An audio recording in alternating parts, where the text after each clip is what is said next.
Tuvia Tenenbom is the best-selling author of I Sleep in Hitler's Room and Catch the Jew, in which he reports a series of absurd encounters in the Holy Land undercover as a German journalist. Well, I've caught the Jew, and he joins me now in the studio to discuss another recent escapade, this time to Britain. Tuvia, welcome. Welcome, Elon. Thanks for having me, and thanks for the people who are listening. Pleasure. Anti-Semitism has been grabbing headlines recently in the UK, but compared to the situation in other European countries, life for the Jews is good there, isn't it? Not exactly. I live part of my life in Germany, and in Germany I see in front of every temple, in front of every place where Jews congregate, there is always cops, there is always police, there is always security by the German government. This goes automatic, without saying, without inviting, without ordering anybody.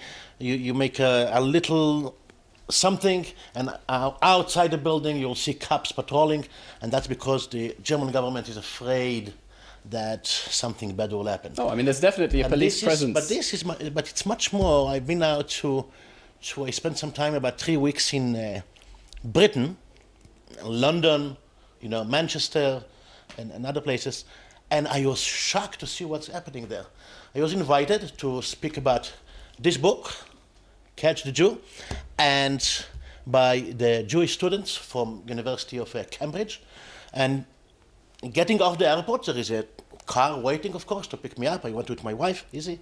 We went there, and the driver says, "Do you know where you go?" I said, "I hope you know." He said, "Well, I'm not really sure. We know we are going to University of Cambridge, but University of Cambridge is something quite big, and it has few campuses, not just one." Anyway, so on the way we start talking. He tells me that he's a Bangladeshi Muslim. I tell him I'm a Muslim too. We feel very good. We started talking about all kinds of Islamic issues. Oh, very, very nice. And then we said, "Okay, where are we going?" We called the Jewish Student Organization, the guy in charge, and the guy in charge says, "Just go to Cambridge." We reach Cambridge finally, and where are we going from here? I understand you were disappointed by the low turnout. Go here, you'll not give you the exact address. We started like GPS, telling the driver where to turn right or where to turn left. Till we got there. And then we got there, when we see, what is it? It's a Jewish temple. It's a synagogue. The Bangladeshi says to me, "What are you doing with the Jews?" I said, "You know what? I don't even know what I did with the Jews." And then it turns out, I'm not going to speak there. Where am I going to speak tonight?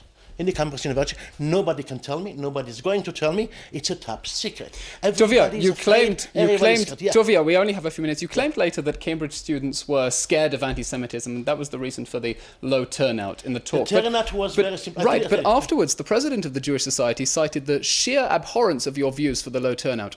What exactly did you say on your trip that rubbed people up the wrong way? Oh gosh, no. This is like an amazing what happens.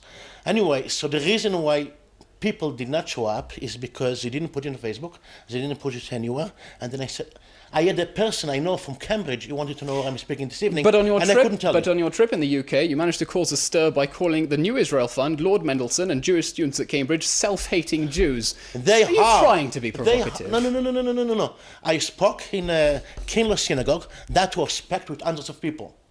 And I spoke about the findings in this book, Catch the Jew, and some of the findings had to do with New Israel Fund, which supports self-hating organization, which support Jews whose their mission in life is to catch a Jew doing something wrong, with lies, editing, and unbelievable things that happens here in this land.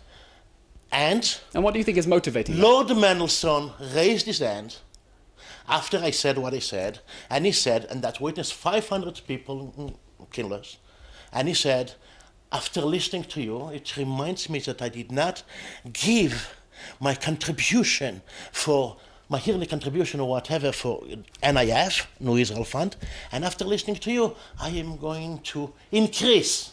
So I looked at the congregation, and I said to the people, "Look at this example. Just now, I told you stories in details of what New Israel Fund is funding, basically anti-Semitic events, and this Jew, what is he doing? He says, I'm going to pay more. Tuvia, man was on Spain. I said, look at him, this is a Tuvia, Soviet Jew. I would love to hear the rest of your tales in Britain, so I hope you'll write another story like Catch the Jew about We'll your try. trip through the We'll try. diaspora. Thank you very much. But I'm afraid that's all we have time for. Thank you very much, Thank you Tuvia. very much.